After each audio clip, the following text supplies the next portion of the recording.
Well, it's good to see everybody. So I present at the university all the time at Furman, and it is so tough presenting to professors and faculty members. That's something they do 24/7. They get paid hundreds of thousands of dollars to present. And so when we started doing these presentations, I said, man, as I said to my boss, I said, well, how do you? He goes, just put yourself in their place. He says, you got to put yourself in the place of faculty. You're the faculty. They're the student, and you have to think of it that way. And so when I started to come here, I'm like, is there anything worse than teaching the faculty? It's teaching the pastors. They preach about God, right? And so I thought, well, I'll do the same thing. So I plan on taking up an offering afterwards, right? And I want to talk to you for 20 minutes about how you should give to me, all right? But it's great to be here. It's great to talk to the pastors. The program I'm going to present to you, we developed 4 years ago. It's been picked up by the National Association of Campus Safety Administrators. And let me tell you how we developed it, because I think it's important to know the history of this. So I'm a new police chief.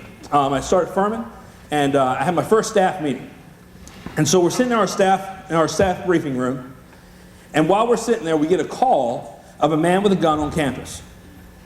And so I got to see firsthand, every cop we had employed responded to that call.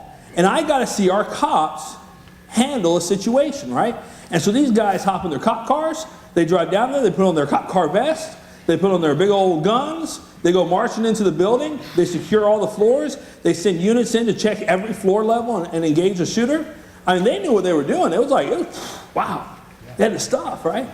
The problem is I got a call the next day from 12 faculty members that go, hey, I was teaching in a classroom, I saw a cop wearing a bunch of cop stuff go flying by with their guns looking for a shooter, and I didn't know what to do. Like, what should I do in that room? And that's a great question, because while we responded very well, it takes time to get there, right? And so I called the local school district. Well, I called the local police department and I said, hey, listen, I'm new to South Carolina, I'm from Ohio. What do we do in South Carolina when there's a shooter in the building? The chief goes, well, Tom, let me tell you something.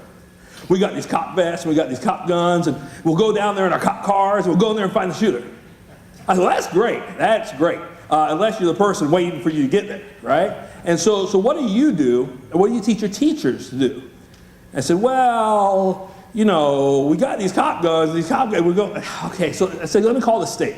So I call the state, and I say, hey, what do you all do to teach your teachers in the classroom how to respond to an active shooter? And I said, well, Tom, the cops have got these cop guns and these cop vests, and they go flying in. That's great, but what about the 5 minutes until they get there, right? Because that's our problem zone, right? The 5 minutes. So the cop's showing up with his vest and his gun, that's great, but if I'm in the classroom, I need to know what to do, right? And so we started to develop a program and working with a couple national groups, and we started to roll this program out. It's been picked up by almost every private university in the state, by a lot of the school districts in the area. And let me tell you our purpose here. Our purpose is to empower you with knowledge, okay? So this is a topic that we don't talk about. Like most of the time, pastors don't sit around and go, hey, secretary, what do you think about when there's a shooter that comes in today, right? What are we going to hit him with, right? We don't sit around and talk about it. It's a conversation that we don't like to have. And so we want to empower you with some knowledge, give you some ideas, and then more importantly, we want to present to you a plan that you can take back. Now, the PowerPoint that I'm going to show you, we'll give to the state. The state is welcome to give it to you. You can take it back to your church security team, to your church board, and talk about it. You can call me. I'll be happy to talk to you about it as well. We want to give you a plan, because here's the problem. There's a lot of people that have individual plans in their mind, okay? So some guys say, listen, I've been taught to shelter in place, to lock the door and to lock down. And so that's going to be their plan. And then somebody else is going to have the plan of, I'm karate chopping this guy, right? When he walks through the door. And we got another guy that says, I'm busting out the window, right? And so we got all these plans. And when there is chaos and there isn't a unified plan, then it's going to go all over the place, right? And let me tell you, if you're the karate chop guy, right? I mean, that's great, right? So if we got like 5 guys karate chopping at the same time, we'll talk about that. That's great. But if there's one karate chop guy trying to karate chop the guy with a gun, he's going to die, right? It's happening, right? So we want a plan. We want a plan. And so when you walk out of here, our goal So when you walk out here today, you're walking out with these tools, and I will actually kind of come back to the slide at the end and say, man, are you walking out feeling empowered? Are you walking out feeling better? Listen, I cannot tell you every single situation that will ever happen forever, okay? Every situation is different. Does he have a gun? Does he have a knife? Does he have a pair of nunchucks? I don't know, right? We don't know every situation is going to happen, but we can talk in generality about how we are going to respond to these calls and how we're going to respond to these instances and try to establish a plan so that we can be on the same page when we go into it. I want to talk to you about some statistics. Now, this is a slide for higher education. However, this slide, the statistics can translate into the church world as well, and that is there has been a massive increase in the number of school shootings. When was our first school shooting that we kind of remember? Columbine, right? And so Columbine happens, and we have almost a 10-year gap, almost. Columbine happens in the 90s, and 07, Virginia Tech happens, right? An almost 10-year gap in between there. Now, fast forward to 2013. In 2013 in December, we had the Sandy Hook shooting, right? 12 months after the Sandy Hook shooting, this study came out studying the 12 months after Sandy Hook, and within a 12-month period, we had 74 school shootings. Okay? Now, let me be real about this number, because we could stand, so this is very important when you go back to your church security people. What I don't want you to do is go back in absolute fear and terror just knowing that the guy's coming in next Sunday, right? Because he actually might be walking forward to get saved, not to take you out, right? And so we don't want to get too crazy about this, and we talk about this with higher ed. So it's 74 school shootings, 3,500 campuses, but here's the thing. This is every single school shooting. So this is, a great example is here locally, USC had a shooting over the summer where it was a husband-wife situation, spousal violence, right? That's not a mass shooting. So if you take this statistic and you apply the formula of 4 casualties per shooting, the shooting actually has to have 4 casualties, we drop that number from 74 down to 7. Now that's still a lot of school shootings, right? Because it's a 1-year period, right? Because we went 10 years without any, and then in 1 year, we're up to 7, right? And so that's still a high number, but we have to put in perspective what we're really looking at, right? And so when we're talking about church security, we're talking about school security and university security, I have to be real about the fact that it's really only 7, and the likelihood of it happening is low. That's why this course is taught. Because if we were having 300 school shootings, mass casualty school shootings a year, our response would change, right? It would change our response because it was much more likely. So we have to look at the likelihood and then respond to that and do our risk assessment based off that. So I just want to put that into perspective. It's still a lot of school shootings. But here's the thing. One of the reasons we teach this course and people like it is because here's the truth. Although those 74 are normally relationship violence, when you're sitting in your office or you're at the church and someone's getting shot in the room next to you, you don't know if it's going to be a 74 or a 7, right? And you don't want to sit there and go, well, it's probably a 74, right? I'm going to be okay, right? No. We're going to respond like it's a 7. And we want our staff and our children and our children's ministry to respond like it's a 7. Because if it is one of the 74, if it's a relationship issue, if it's going to be a 1 casualty situation, then we're still going to be okay. But if it's going to be one of the 7 and we respond properly, we're still going to be okay. And that's our goal, to walk out here okay in both situations. So let's talk about history. This is an important thing. Now people, when we do this slide initially, say, well, I don't want to know about church history or law enforcement history. That doesn't apply to me, but I think it's important to lay out what we in law enforcement have done. Because first off, you need to know how we are going to respond. Okay? It's also important to see the change in perception over law enforcement over time. So let's talk about law enforcement's response to Columbine. Columbine shooting happens. I'm a law enforcement officer during the time. I'm sitting in my dispatch center. I was watching the whole thing go down on the news. The cops thought the Columbine cops did a great job. Because that's how we were trained. So let me tell you what the Columbine cops did. They went to the school. They secured the perimeter of the building. And they waited for the SWAT team to come. Because in our cop mind, when someone takes a hostage, why do they do that? Well, because they want to get something, right? And so if you're taking a hostage, there's going to be a hostage negotiation, right? And so we got to secure the building, call a SWAT team, wait for the negotiator to come in. He'll negotiate. While he's talking to the guy on the phone, we're going to drop in from the ceiling, shoot the bad guy. It's all great, right? The problem was, in Columbine, what did we find out? That there were no hostages. The time we waited, they just kept killing people. And so while we were securing and just waiting for the SWAT team, people were getting murdered. And so as law enforcement, we stepped back and said, okay, we got to change how we respond. And so we taught ourselves a technique called a quad entry, right? And so we trained for 10 years in the quad entry. So what the quad entry was one guy walked down the hallway forward, one guy walked backwards, covered the back end of us, one guy walked on the side, and one guy walked on the other side, and those guys checked the rooms, came back out, checked the rooms, came back out, and it worked really well. We practiced for 10 years, everybody used it. The problem is, then we had Virginia Tech happen. And what we learned about a institution of higher education, and this is very true about a church as well, is that while high schools are very long, you think about a high school, it's usually flat, has long hallways, you got your lockers going down it, and so a 4-man entry team is perfect. But when your building is condensed, and in higher education often up, now we are tying up multiple resources to clear out an area. And it took us 8 minutes to engage the shooter at Virginia Tech because we were in a building that was condensed and up, and we were trying to do it, we were trying to clear it with 4 guys. So here's what we trained ourselves to do. We went back, we reassessed ourselves, and we said, we are going to have the first officer shows up on scene, the first officer, go in and engage the shooter. And let me tell you why we do that. Because 80% of the time that a shooter is engaged by a law enforcement officer, they commit suicide. 80% of the time. The other 20% of the time, half of it, they will turn and run and flee the scene completely. They will completely flee the scene. They have an escape plan. The last portion of that, they'll engage the law enforcement officer. And here's what we know about that. They have never won.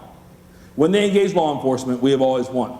So what that means for us is that 100% of the time, they stop killing innocent people. 100% of the time, when a shooter engages a law enforcement officer, they stop killing innocent people. So we train our police officers, the first officer in. We do not wait. We don't wait for backup. We don't do any of that stuff. We go in and we engage the shooter as fast as possible. Let me tell you why this is important to you.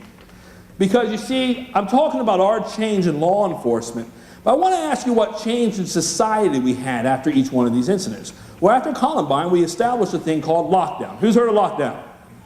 Lockdown, yeah, right? So we heard lockdown, and then Virginia Tech happened, and I'll be honest with you, I'll just answer the question for you. We really didn't publish any change, we just really reinforced lockdown. And then Northern Illinois University happened, where a gentleman walks into an auditorium and starts shooting people. It was a year after Virginia Tech happened. And we really didn't change how society changed. And so today when you walk out of here, I'm going to ask that you change how you respond to a shooting situation in your church. Because I'm going to propose to you that lockdown doesn't work. I'm going to tell you why it doesn't work. But I want to ask that you change that opinion. Now the problem is, Columbine happened 15, 16 years ago, right? And so for these 15 years, for almost 2 decades, we've ingrained in ourselves, in our mind, lockdown, lockdown, lockdown, lockdown, lockdown. And so we have to change that perception. And so people say, you can't do that in an hour, right? How do you change 15 years in an hour? And I say, I know we can do it in an hour because society changed with one incident, and that was on 9/11. So on 9/11, on 9/10, if you got on an airplane and someone hijacked that airplane, what was the purpose? Well, on 9/10, we thought that they were going to land that plane somewhere, and there was going to be a negotiation, and they were going to try to get something, right? Why did we think that? Well, first, we thought that because we actually saw that happen in real life. So we've actually seen that happen. But secondly, every movie where there's a plane hijacking, that's what happens. Because if the movie goes, they hijack the plane and then everybody dies, it's like 2 minutes, right? That doesn't work out, right? And so in our mind, we just thought that was going to happen. Well, 9/11, we found out that's not true, right? That's not true. They were just going to kill us. And so as a society, nobody taught us. We didn't all go through this America class where they said, oh, if they hijack the plane, you can take them out, right? We just said, oh, no, you're not going to hijack our plane. There's 200 of us and 3 of you. Oh, we're going to win that fight, right? And so as Americans, we just said, hey, we're just changing our opinion. We're just going to fight, man. And let me tell you, I know this to be true because I flew out on 9/17. On 9/17, I flew out one of the first flights that we opened back up. And when you got on that plane, you knew people, right? You didn't get up to go to the bathroom, right? Because somebody's taking you out. You just stay seated, right? Don't ask for a second soda because, no. You just stay, right? Because America said we're going to change. So my goal today is when you walk out of here that you have a 9/11 moment. That you say what we have taught and what we have trained is not effective and does not work. And we have to change how we will respond to these crimes of violence that happen inside. So let's talk about how we respond right now. This is what is called a traditional lockdown. You secure the door, you turn off the lights, and you hide in the corner.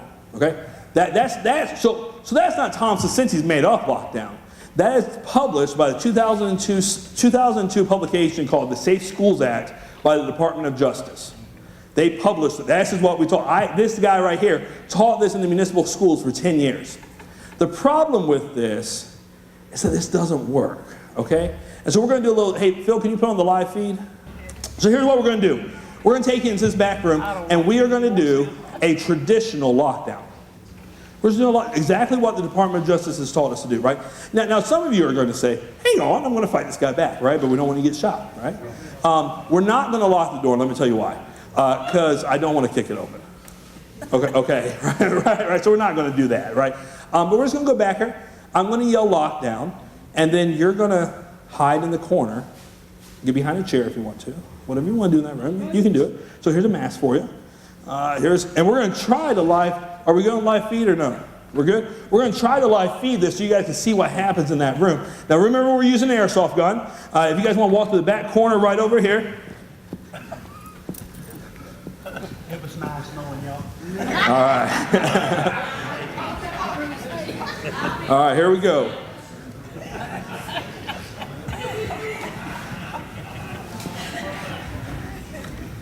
We'll just step right in here. If you guys just want to hang out for a second, when I come in and yell lockdown, lockdown, that means it's lockdown time, all right? But you guys can just have a conversation for a minute. Now, do not attack. Yeah, put on your mask. Do not attack the guy walking in. You're locked down. You're kindergartners, all right? Just lock down. Don't attack them, all right? Lockdown, lockdown, lockdown. All right, so what's going to happen? One of the hardest pieces to a traditional lockdown that we hear is actually the waiting period. So these shootings last about 5 minutes. Can you imagine being inside of a room where you wait for 5 or 6 or 7 minutes while people are being shot? And your response is to simply lock down. And so we'll have the shooter come forward and treat this like a traditional lockdown.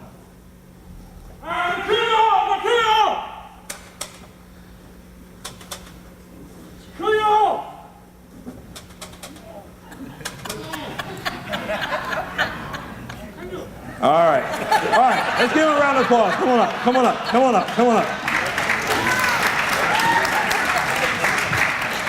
So I'll ask, as you guys walk back up, I'll ask you to be thinking about one word for how that felt.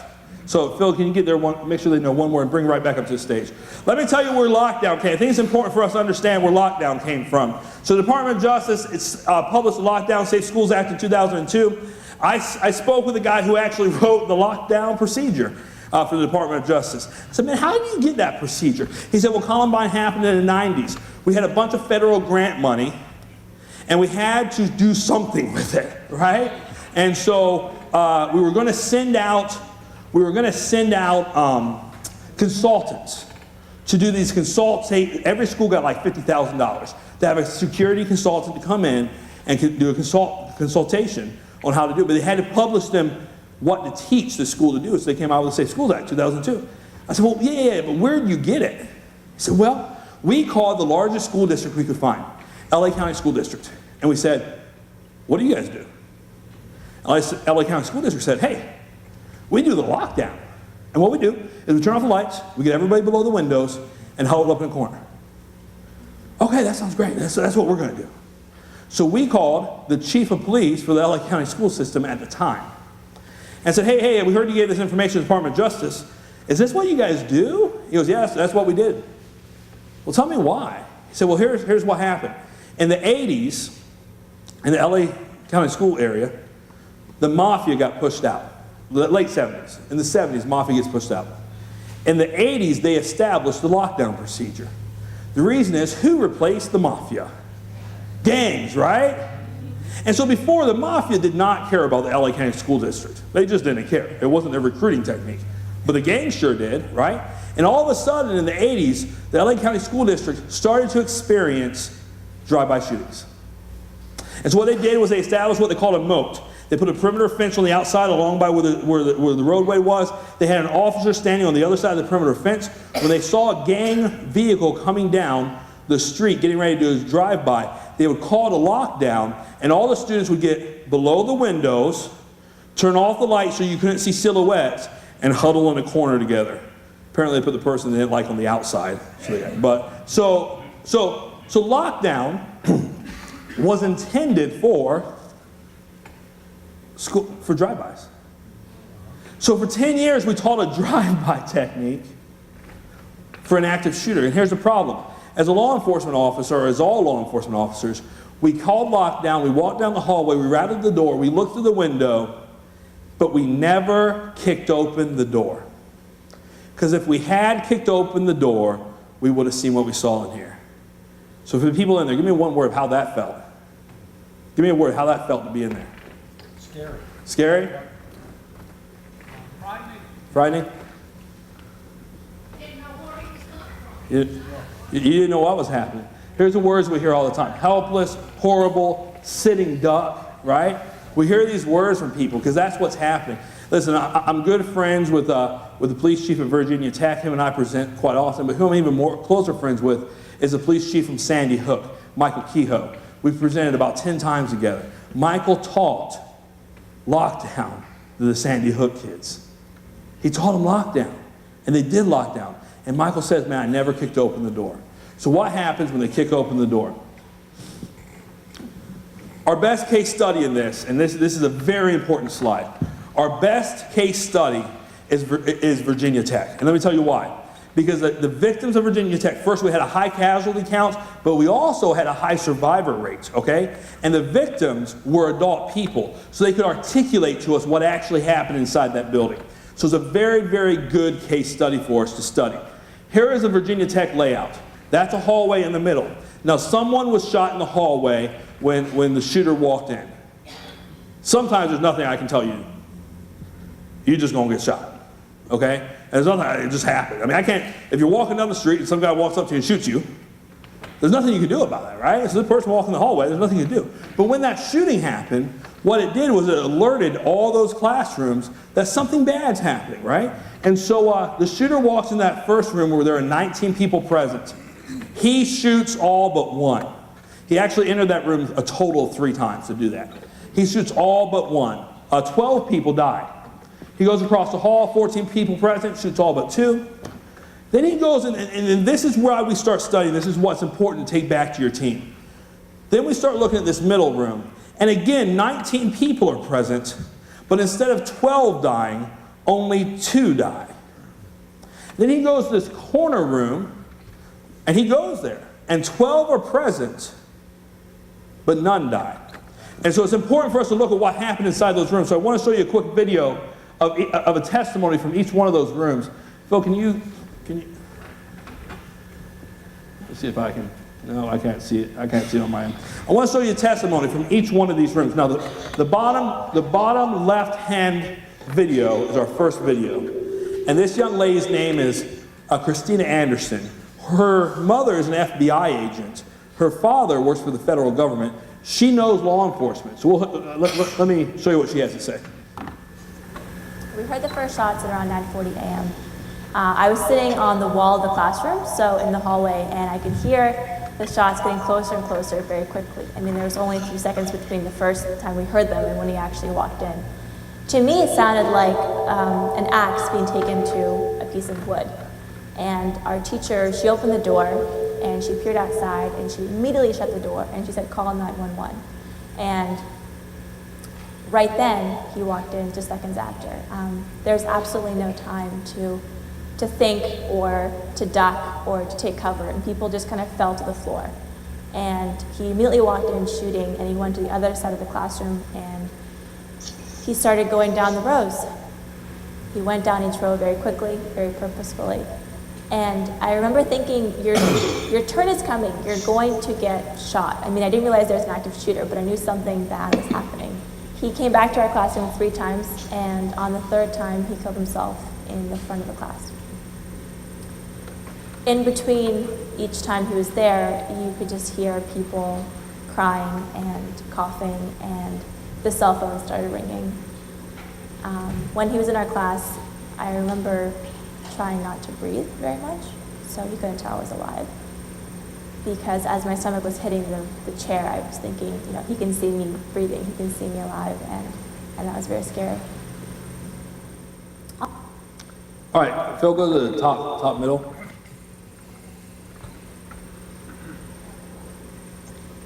Some names, though, have been made public. One of those killed was Israeli lecturer Livia Lebrescu. Her students say that while they leapt from the windows, he stayed behind to lock the door.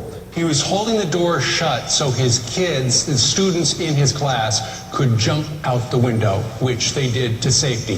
He died yesterday, the Holocaust survivor on Holocaust Remembrance Day. And bottom right-hand corner, Phil.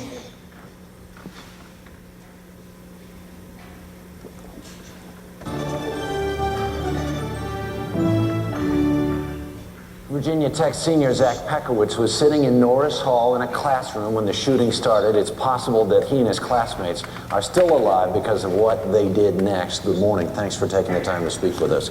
Really appreciate it. You guys had no idea that this guy was out and about. No, I mean, after the initial gunshots, you know, we just thought it was some construction at first, and then once we heard the girl scream, it all set in. You were in a classroom. What happened next? Basically, we heard the first few gunshots, didn't quite register what it was. Then we initially heard a girl scream, and two of the girls in my class looked out the hall and saw a guy coming out into the hallway with a gun pointed down to the ground. They slammed the door shut and just told everybody. Everybody kind of went into a panic, didn't know what to do. I hid behind the teacher's podium and then realized, you know, there's nothing blocking this door. He's just going to come in. So I said, we need to barricade this door. Two of my classmates got up and helped me, and we just held the table there. And he eventually, meanwhile, all these gunshots are going on. He eventually came to our door, tried to open the door, didn't go, so he tried to shoulder his way in, got the door open about 6 inches, and we all had to slam the back shut on him. And that's when he put 2 bullets into the center of the door, thinking we were up against it, trying to close him out. And he then reloaded. I was right against the ground, right against the door. He reloaded his clip, and I thought he was coming in for a second round, but for the grace of God, he just kept going and didn't try to get back in there. All right, so three very different responses. We have Christina Anderson. So I know Christina Anderson. I said, Christina, why did you get underneath the desk? Right? And she says, Tom, I grew up in Tornado Alley. And when the alarm went off, every time we ever had an alarm in school, we got underneath the desk. And that's just how I trained, right? That's why this is so important we take back. That's why that scenario is so important to do with people, because for 15 years we've trained to do that. For 15 years we've trained to do that. Christina Anderson, all her life, trained to get underneath the desk, and that's exactly what she did, right? And she tried not to be seen, but yet she was shot 3 times. So we have no resistance in the bottom left-hand corner. None. No resistance. Top middle, we have an Israeli professor who's a Holocaust survivor. And he said, we are not going to die today. And he told them to bust out the window and jump out. And he's holding the door shut. And there's reports that when the shooter gets there, him and the shooter engaged in a conversation. And he's holding the door shut, telling people to jump out, trying to delay the shooter from getting in. Now he dies. He dies. And one other person dies. But the rest of them got out the window. And because of that, in a room that has the same number of people, because one person in that room resisted, only 2 died as opposed to 12. Then we get down to Zach's room. Now Zach had some time to make a plan. That's why at the very beginning of this presentation I said, one of the purposes of this is so we have a plan, right? So Zach's trying to make a plan on the fly, because his first plan was to get behind the podium, right? That didn't work out. He's like, man, the bullet's going to go through there, right? We got to make a plan. So they had about 5 minutes until the shooter got down there. So they got together and made a plan. They said, we're going to shove this desk, or these desks and tables against the door. The shooter gets there. He tries to engage. He tries to push through. He can't get in. He shoves his gun. He shoots through the door a few times. Everybody survives. Not only does everybody survive, nobody gets shot. Nobody. That's because they had a unified plan. That's why a church unified plan is so important. Some people may fail, But if everyone's on the same plan, then we can work together to accomplish the same goal. And maybe some people fail. Maybe some people forget the plan. Man, if we can have one remember it, and we can reduce a death from a 12 count to a 2 count, I'll take that any day of the week. Any day of the week, right? So, let's talk about what the plan is. The plan is an acronym called SAFE. Now here's the deal. You don't have to remember the word SAFE.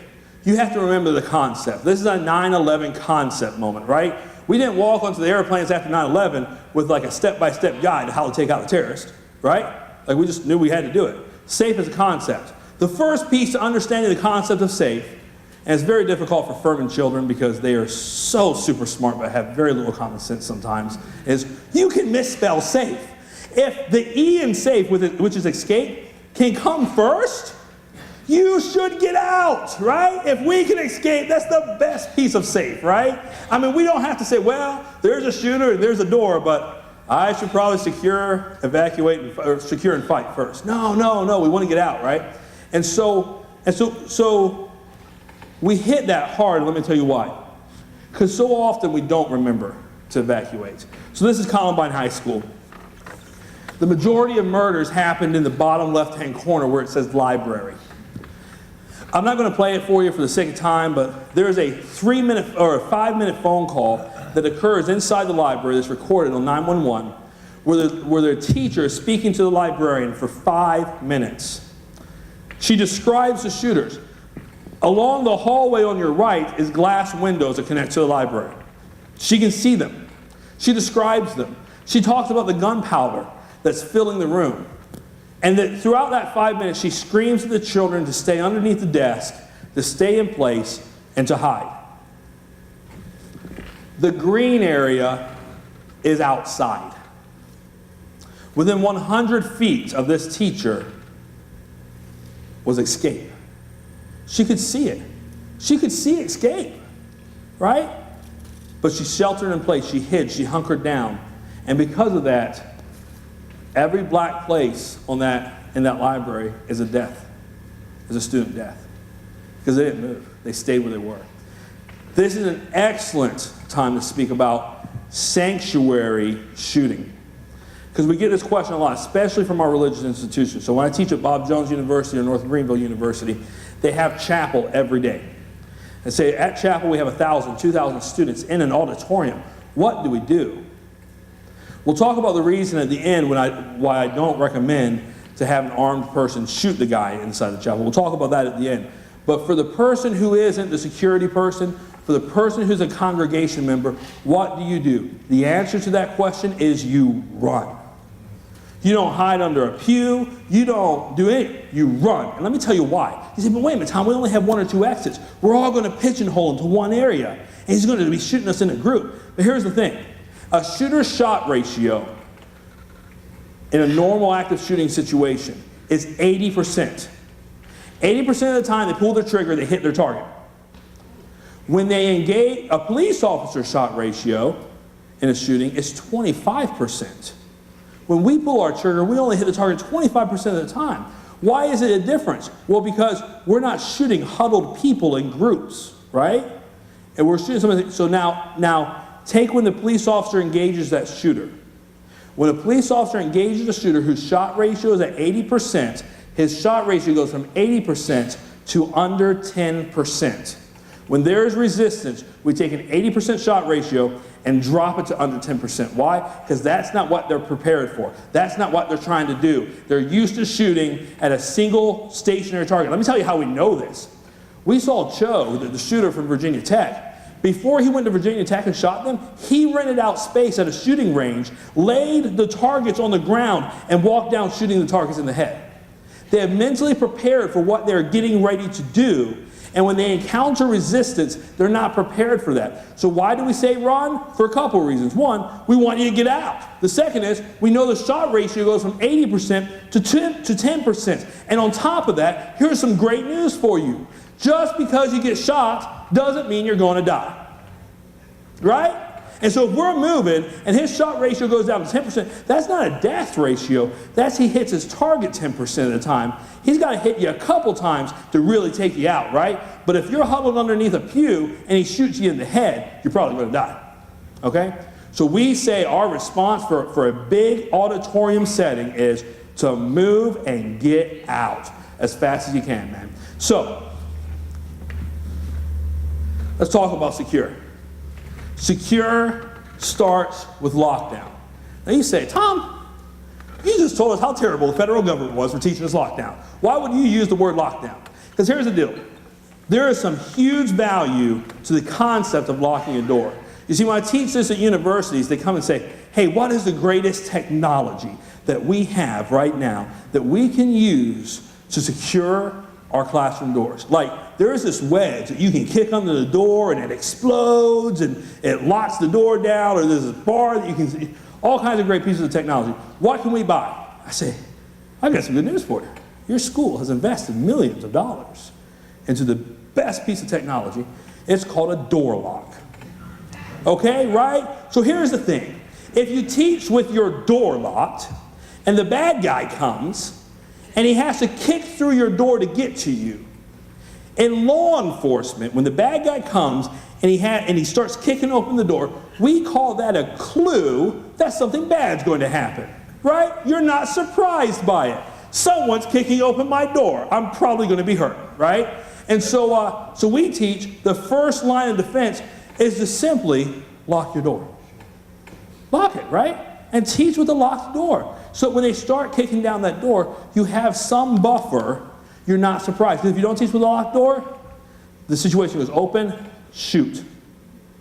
But with a locked door, now we're kicking, we're preparing, right? So teach with a locked door. Here's the problem with that, though. Not all doors lock, right?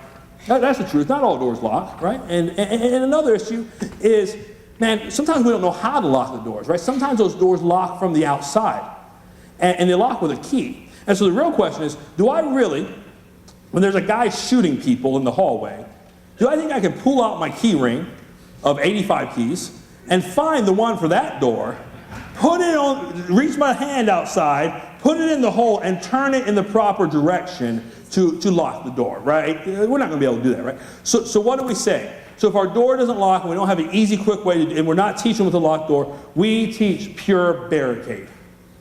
Barricade is fat, bypass the lock. Forget about lock. If you don't have a push button lock where you can just hit it and go, bypass the lock and barricade. But we also teach, even if the door is locked, you barricade. Because he can bypass that lock. You know, so we've done a lot of things, a lot of great things for child safety because of predators and things like that. But as we do these great things for child safety because of predators, we reduce our security safety because we're putting these great big windows on every door. One bullet through the window, I reach in and unlock the door, right? Right? So we barricade because we cannot just trust the lock. Now you say, Tom, hang on, that barricade doesn't look all that great. Right? If that guy gets that door open, he can reach over and shoot. And that's true. Okay, so that's true. But that's better than him walking up to me and shooting me in the head while I'm huddled in the corner, right? So that's one barricade. Here's another barricade that we did that we like. This is great, right? So these guys, they took these tables and they really used it to block their view, to really give them a good barricade. Here's the deal. If you're the bad guy, and you had to kick open the door, and then you get the door kicked open, you see that. Do you really think that the people inside are just huddled up in a ball waiting to die? No, you know you're going to encounter resistance. So what are you going to do? We're going to talk about that here in a second. Another great barricade that we see a lot of times in churches, especially gymnasium, is these double doors, right? And these double doors that have the crash bars. And a lot of times you can't lock those without a turn down key or an Allen wrench, right? So the best technique that we teach for this, we actually have seen this very recently in some videos, is to take a chair like the one you're sitting on, and on either side, put those chair legs on either side. That serves as a natural lock, right? Is it a perfect barricade? No. Is he going to be able to put his little gun through the door? Yeah. But it's better than nothing, right? And so you do your chair thing initially, and then you start building up your barricade around it. Another great technique, and I'll slide back to 2, is if you see in the top corner of this door, we have a closing arm. Okay, that's a hydraulic closing arm, and those arm pieces connect. We see that a lot. We see that at the door right here in our auditorium. If you take your belt and you wrap it around the arms of that closing arm and then pull back on it, it serves as a natural lock. It will naturally lock down the door. Now, if you bought your belt from Walmart, it might break. All right, right? So, I mean, just be ready for that. We want to wrap it a couple times and give us a good pull, and it might break, right? But that's the start of our barricade as we build other stuff up on top of it and we can't lock down. So the question is, why do we barricade? Well, we want to slow down the shooter, but I also want to talk to you about media violence and what's going on with a shooter. So this is a brain scan study. So this brain scan study has been duplicated at 4 universities in America and 3 overseas. Big universities. Purdue University, Yale reproduced this study, some big name universities. What you see on your left is a normal functioning teenage brain. The highlighted area of that brain is reasoning and logic, okay? After exposure to high levels of media violence, not just video games, media violence, we see a reduced level of reasoning function, reasoning and logic. And what we now see in the highlighted area, that highlighted area is animal instinct. Why? Because in media, you want a high level of animal instinct when you're in battle, right? Like we don't want our soldiers thinking, well, let me reason out jumping out of the foxhole and shooting these people. What would be the risk reward for that, right? No, we want our brain to stop reasoning when we're in violent situations and increase in animal instinct so we can just go. The problem is we're simulating that and we're increasing this animal instinct, and it takes, wait for it, 72 hours to return to normal function. So these shooters are walking in and they have this increased animal instinct response, and they hit their barricade and they don't respond well to that because they're not sitting there reasoning, logicking, and thinking, how am I going to get around this barricade? They're like, oh, I hit my barricade, I got to go to the next one. Because their goal is this. Their goal is to kill as many people as they can. And they know they've got 8 minutes to do it. The average police response time is 5 to 8 minutes. They got 8 minutes to do it. They got to kill as many people as they can. That's why we say escape to the outside, because we've never seen a shooter chase people outside. Why? Because he wants to stay condensed, he wants to shoot as many people as he can, and he cannot think and reasonably logic because that piece of his brain has been diminished for a 72-hour period where he's acting solely on animal instinct. So let's talk about this. So the last piece of secure is we want you to lock the door, we want you to barricade, we want you to use any techniques you can to secure it, but we also need you to do the A in SAFE, which is alert. So the A in SAFE does not just mean the police, okay? So the police is a big piece of that, right? So what we know from the SEAL Training Academy in Cleveland, Ohio, is that for every 2 minutes a shooter does not engage police officers, 5 people die. That's the ratio. 2 minutes, 5 people on average. So for every 2 minutes a police officer isn't notified, 5 people die. That's why we like the barricade. Because maybe he can get through the barricade. But if we delayed him for 2 minutes trying to get through our barricade, 5 lives were saved, right? And so that's why we like the barricade. We also want to alert. So 911, right? That's an easy one. We teach this on college campuses. We talk about all the different numbers that float around there. 911 is a number. But here's another piece to the alert. And it's very important for this group, and when you go back and teach the people in your congregation to make sure they understand that you have some leaders in that group, because there is an audible alert piece that plays in the factor within the classroom. Because people just shut down. And the problem is a gunshot doesn't always sound like a gunshot inside of a building. In fact, we often hear people report, I didn't know it was a gunshot.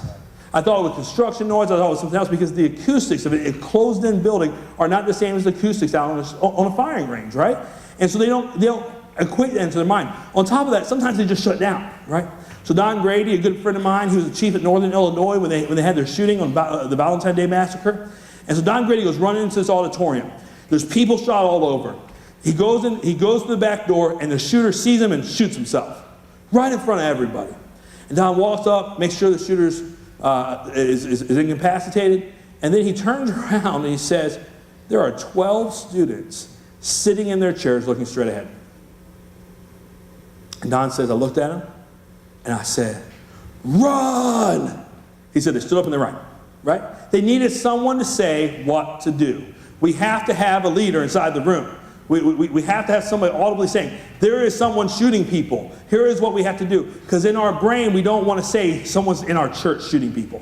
Like in our brain, that doesn't equate. That's just some construction noise. That's the microphone back, whatever it is, right? We have to audibly say that's what's happening. Now here's the piece. Like some people are like, yeah, that's what we've been waiting for the whole time, right? We're the effing fight, right? Effing safest fight. So let's talk about the effing safe. So I teach at a liberal arts university. And it's very interesting to teach this piece because I have people come to me and they say, Tom, I would never injure anyone, even if they were trying to kill me. That's just great. That's great. You're not going to teach my kid, you can teach somebody else's kid, but that's great, right? And all right. So listen, there are people who say, listen, I'm a lover, not a fighter. I'm not doing it, right? And that's okay. So here's the great thing about this program. That's okay, because we have other jobs, right? We're securing the room. We're trying to escape. We're doing other stuff, right? And so it's okay that they're not the F and fight. It's all right. They can be doing other things. But if you say, Tom, if they come to the room and I can take them out, I'm taking them out. Then let's talk. Let's have a conversation, okay? Let's talk about the fight piece. So the first thing in fight I want you to start doing is getting all the heavy stuff that you can to throw at this person. I want you to take your cell phones. I want you to take the staplers. I want you to take the computer screens and throw it at this person. Now I put this slide up, and every one of you is thinking the exact same thing. You want me to throw a stapler at a guy with a gun? Right? Are you crazy? Right? So what are you smoking, man? No. Listen, I don't think that your stapler or the book or whatever is going to incapacitate a guy with a gun. Okay? I don't think that. Here's what I do know, though. A distractionary technique, right? You take this and you hit somebody in the face with it. Let me tell you, I'm a father of 5. It happens all the time. Cell phone to the face hurts, all right, right? You're waking up with Dad, put the passcode in, right? It hurts, right? And imagine 30 of these going to the face, right? That's going to hurt. It's going to be a distractionary technique. Now here's the problem. If we believe that this is going to incapacitate, the guy gets through it, we stand up, we throw the cell phone at his face, and then we stand there to see what happens. Right? That's not going to work out very well for us, right? And so we got to follow that up. So we got to follow that up with an attack team, all right? So let's talk about this attack team. This is a technique I learned working in a juvenile prison. So I worked in a maximum security juvenile prison as a young man, and in Ohio, I worked on a murderers unit. And so in Ohio, if you're convicted of murder at age 15 or below, you are considered a juvenile, and you cannot be put into the adult system until you're 21, okay? So we called it juvenile, and yet there were 21-year-old men standing there, right? But because we called that 21-year-old man a juvenile, we could not have any weapons inside the facility. No mace, no batons, no tasers, nothing. It's these right here, right? And so, like in the legislator's mind, like when a corrections officer says to a 14-year-old, lock down, and he says, no, we're going to pick him up and put him in a cell. And that makes sense. We did. But when a corrections officer says to a 21-year-old man, go in your cell, he says, no. Oh yeah, right? All right? So here's a technique. It's a very easy technique that I'll teach you. So I need 5 of the same gender volunteers. So let's do 5 men. And I'm just going to go right down the row if that's okay with you guys, right? 1, 2, 3, 4, 5. I actually need 6. So I can just take all the men in this row right here. Come on and stand right here for me. Actually, come on all the way up to the stage. Come on all the way up to the stage. right around here. Come right up so everybody can see you. All right, right around. Keep going. There you go. I know, right? Somebody's getting ready to get a workman's comp claim right here, right now. I got you good. You good right here? You guys can just move right to the middle for me. All right. So here's what I'm going to start off by saying. We are not going to hurt anybody today. All right. I don't know if you guys like each other, don't like each other. It doesn't matter. This is not the time to let people know that, all right? We're not going to hurt anybody, but you're going to be my bad guy. Is that okay with you? You're right here. You're right here. And so here's the technique. Here's the technique. We in the joint, we'd line up just like this, and we pull out a camera, and we assign ourselves a body part. I said, my name's Correctional Officer Thompson. Say, my body part is the right arm. My body part is the left arm. Right leg, left leg, I'm coming to you, all right? So, and that's what we do. So here's the key about this body part. Let me show you how we secured it. We didn't twist it, karate chop it. We just grabbed it. We took it right here, and we put everything we had right into that body part, right? Everything, pastors, man, I tell you what, they're worse than professors. We put everything we had, because listen, I might be a female that's 100 pounds, right? I'm pretty close to it. But even with that, I'll put all my 100 pounds right into that arm, right? I'm not worried about anything else here. I'm just worried about my body part, right? So slowly, don't take him down. Don't take him down. But slowly, right, all right? So go ahead and take his body part. Slowly demonstrate. Don't fight him. Don't fight him. Don't fight him. Don't fight. There we go. There we go. All right, now legs. Go ahead and just grab his leg. No, hang on a second. Now, don't do it, legs. But what's the first thing the legs are going to do in real life? Don't do it, legs. Don't do it. What's the first thing the legs are going to do? The legs are going to stand straight up, right? The legs are going to straight up, then don't do it. Then we're all coming down as hard as we can on this guy with as much force as we can, right? Because we want him on the ground. We don't want him standing up, right? But here's the thing. We got our fifth man. So come on up, fifth man. Fifth man has a very important job. The first thing the fifth man is going to do is he's going to secure this head. You can do it from the front or the back. He's going to secure his head because this is a weapon, right? He's going to be using his head to headbutt. He might pull some Mike Tyson action on my friends, right? He might take a bite. I don't know. This is more kneeling than this brother's done for years. Hallelujah. But let me tell you what's really going to happen with the head. And do not do this head. But let me tell you what's going to happen. Don't do this head. But here's what we have to remember. This guy just kicked open our locked door. This guy just got through our barricade. We just hit him in the face with all of our cell phones. He wants to kill us. Okay, that's what he wants to do, right? So head. We don't know what this guy's on. He might be on drugs, right? He might have superhuman strength. Maybe my attack team hasn't been doing the workouts that they should. I don't know, right? But if he starts getting away from my attack team, head, don't do it, head. Your job is to take your fingers or your thumbs and make sure he can't see us. We're not trying to kill him. We're not trying to kill him, right? We're not trying to kill him. We're just trying to make it so he can't see us, right? So let's give the attack team a round of applause. Good job, guys. Good job. That's it. You're good. Everybody safe? Everybody all right? Good job. Oh, Lord. So that is the role of the attack team. That's what the attack team will do. So here's our. So I probably should have told this to the attack team before they came up, but I do have some bad news for the attack team. You probably gonna get shot.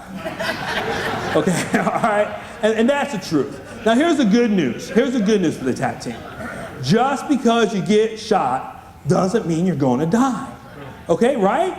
It's okay. First off, your church of God prophecy. Pray over that bad boy. Hallelujah, right? Come on now. but just because you get shot doesn't mean you're going to die, right? And here's a very important thing for our attack team.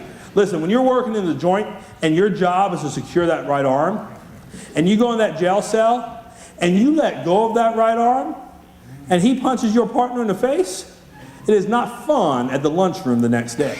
Okay? It's very bad, all right? When you take that body part, I don't care if he shoots you, stabs you, whatever it is, you hold on to that body part. You do not let go. You secure it. Now here's a question we get from everybody. What are we going to do with the gun? What are we going to do, right? So our hope is this.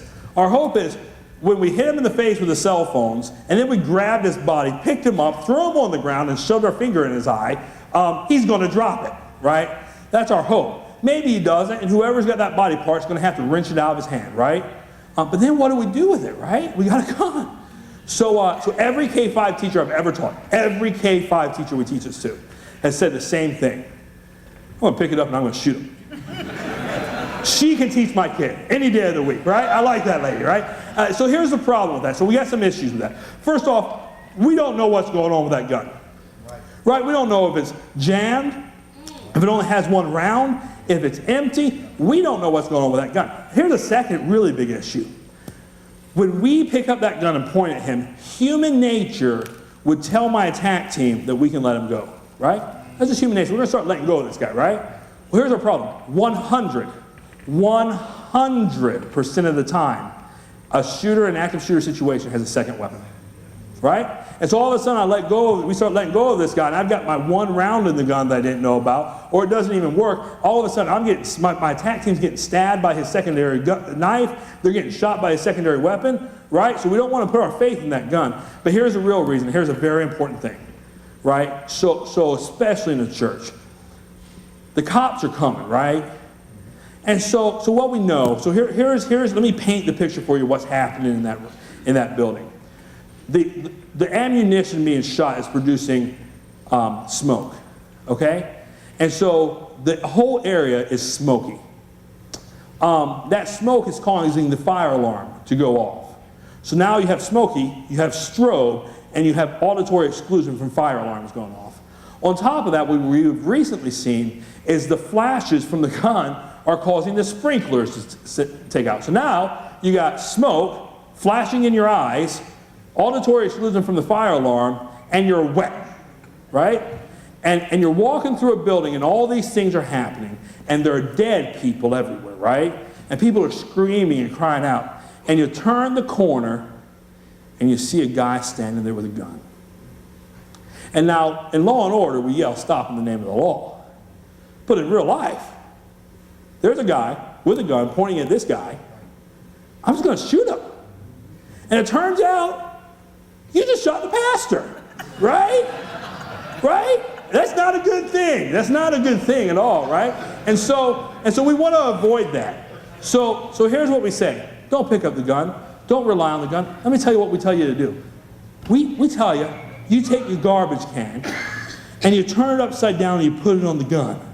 And you push it to the side of the room, and you find the fattest person in the room to sit on top of the garbage can, right? But not really the fattest, because the fattest guy is going to be on top of the bad guy, right? Right? The second fattest person is going to be on top of the garbage can, right? That's what we're going to do with the gun, right? Because we're going to have this guy locked down. We're going to have him secured. We don't want him getting back up. We don't want him getting our gun. We're going to take it out of play. Here's the problem. What if he gets up? What if we don't have enough attack team members to take out his sight? What if we only have 2 or 3? What if he's getting away from us, he's getting up? There is one thing worse than turning the corner as a cop and seeing somebody stand there with a gun. And that's turning the corner and seeing somebody run at you with a gun. Right? That's worse. You definitely going to get shot then, right? And so what are you going to do, right? Because we don't want to leave the gun with this guy, right? So our answer is this. We firmly believe at Furman University, and at all the places I've taught this, we firmly believe that if you run at a cop with a gun, you get shot. But if you run at a cop with a garbage can over your head, you might make it through that one, right? Because we think that cop's going to go, that person has a garbage can over their head. Maybe I should see what's happening there, right? So we say, you put that gun in the garbage can, you take off with it, right? We don't want to leave it with a guy, but we don't want to take it running off after a cop with a gun, right? So that's our recommendation for the gun and that kind of stuff. Now, so here's a question we get all the time. I teach K-5. I teach K-5. What am I going to do? Like, do I get the biggest kids to be the attack team, right? And so the answer to that is, and we teach this at K-5. The answer to that is no, right? How we teach is, I sit down with the teacher and I say, I got some terrible news for you. If someone comes into your room to kill you and your students, he's going to kill you. And you have 1 or 2 ways of dying. You can die huddled with your children, and that would be very nice.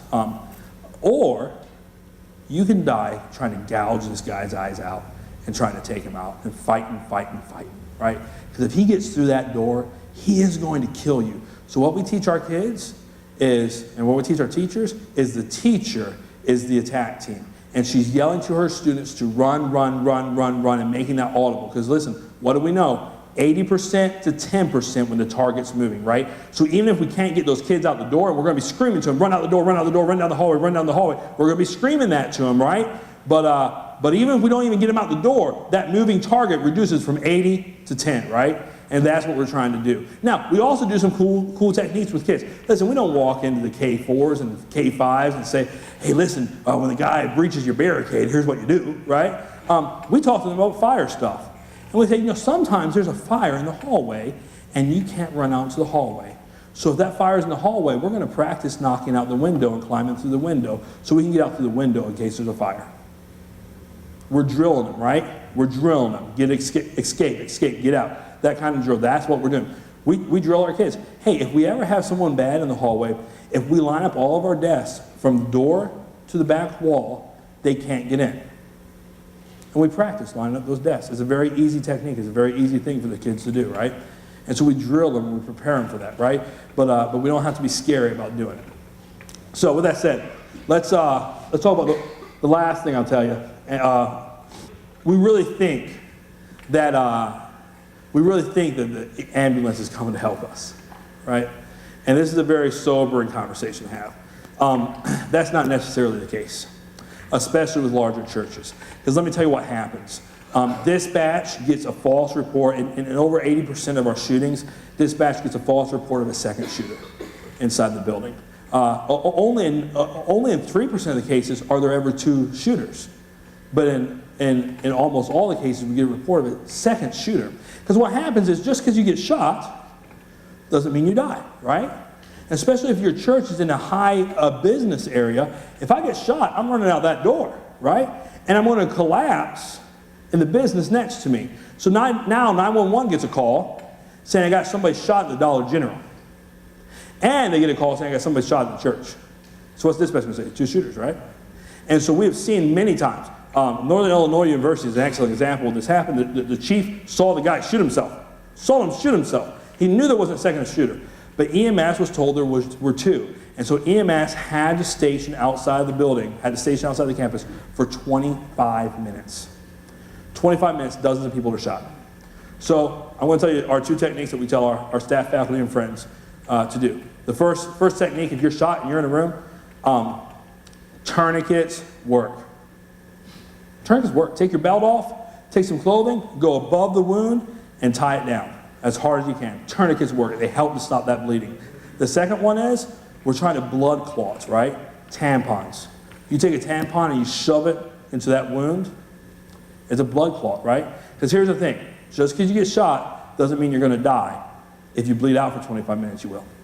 You will die if you do that, right? So those are two first aid techniques. Just know, we're going to come as fast as we can, but we have to train. It's a very difficult situation. We have to train our police officers to not stop and help people. It's very hard to do. But here, why don't we stop? Because for every 2 minutes, 5 people die. We got to find that guy. We got to find him and engage him, right? And so we can't stop and help you. Now, what a lot of agencies are doing, and what we do, is we carry a tourniquet kit. We carry 50 tourniquets on our duty gear when we throw on our tactical gear, and we throw out tourniquets as we're running, right? And so here's a medical kit, but we got to engage, right? And so some places do that, some places don't. Just know that you might have to take care of yourself inside that room. That is the bulk of the presentation. What I want to address 3 quick issues of just some church-specific stuff. The first question I always get when we talk about this church is arming the ushers, right? Now, some churches are like, yes, arm! And some are like, oh, I don't want that guy carrying a gun, right? And so we all know that guy, right? We all know him, right? So the question is, do we arm the ushers?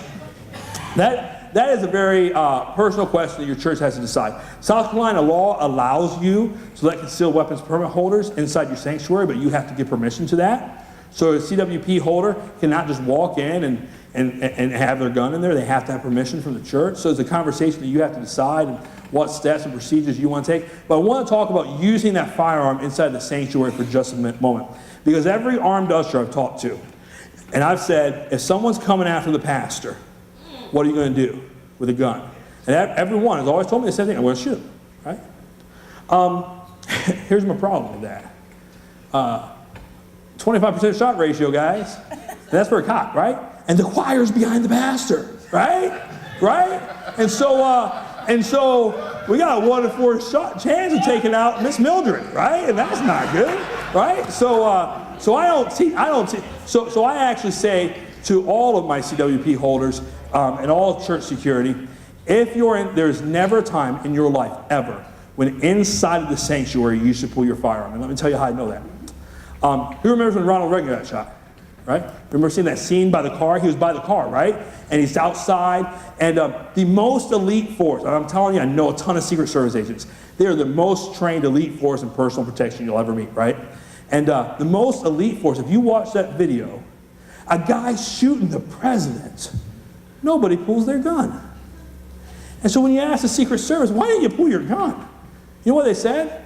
Because I don't want to shoot the president, right? They don't want to shoot the president. And if I pull my gun, I might shoot the president, right? And so what did they do with this guy? When this guy shoots the president, what you saw is they pile drive that guy, right? And they just plow him. They plow him, they take him down, and that's what they do. So when I talk about sanctuary security, here's what I say.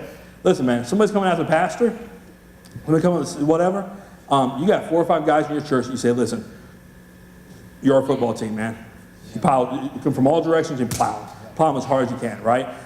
Because if you're shooting inside that sanctuary, anywhere you point that gun, you're pointing at somebody other than the guy who's got the gun, right? Now, when we're out in the hallway or we're dealing with, like in the children's ministry, an active shooter situation, there's all kinds of conversations we can have about that. But inside the sanctuary, which is normally where we find the issues, I really do not ever teach that there is ever a time when you should pull out your gun. You just got to pile drive them, right? We get a question about, how about what happens if, and this is a huge question, I actually saw this happen in church. What happens if Bob stands up during service and starts cussing out the pastor?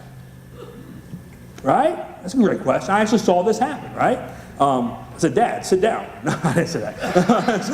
so I saw this happen. And so what I saw the ushers do is they walk up, they pick him up, and they walk him out. Okay? Is it illegal to disrupt a service in South Carolina, a church service? It is. There's actually a law that says you can't do that, right? What do they call touching someone against their will in an aggressive manner? That would be called assault, right? And so what gives me, the usher, the authority to assault Bob who's cussing out my pastor? Let me incorporate it. Okay, right. So, right. I got INC, right? So, I got INC license. Well, a lot of people will say to me, and you're going to hear this from your church security staff. A lot of them are going to say, "Whoa, I can do this because he's committing a criminal act, and I'm conducting a citizen's arrest." That sounds really cool. I saw Barney Fife do it. Yeah. Or I happened to Barney Fife, right? I saw it. Gomer Pyle, citizen's arrest Barney Fife, right? But here's the problem in South Carolina. Can you citizens arrest somebody for a misdemeanor offense? The answer is you can't. It has to be a felony offense, right? And so all of a sudden we're trying to enact the citizen's arrest thing, and it gets real shady because it's not felony. Now here is the interesting thing. If you actually have a church that has a SLED certified security team, a SLED certified security officer carries the same authority as a deputy sheriff. Okay? And so they could actually do that, right? But you have to have the SLED certified security protocols and all that. I'm not here to teach you that. So there is some SLED certified security things that you can look into if you have that issue and you're concerned about that. But I just want to caution you. Yes, it is illegal, and yes, they will be arrested for doing that in your sanctuary. But if you have your guys laying hands on somebody, right, and they haven't committed a felony, your guys are committing an assault. And you need to be real careful about that. The last thing we'll talk about, and actually we talked about it for just a moment, we talked about how to drill. And I kind of laid out, we're trying not to drill fat, drill scary, drill terrible, but drilling is important. Drilling is important because of what we saw in here. Our kids are going to do that in there. That's what our kids are going to do, right? And if we don't drill our teachers and our kids and get everybody on the same page, of how we're going to handle this, we're going to have problems. So with that said, I'm done. I'll get you out here a little bit early.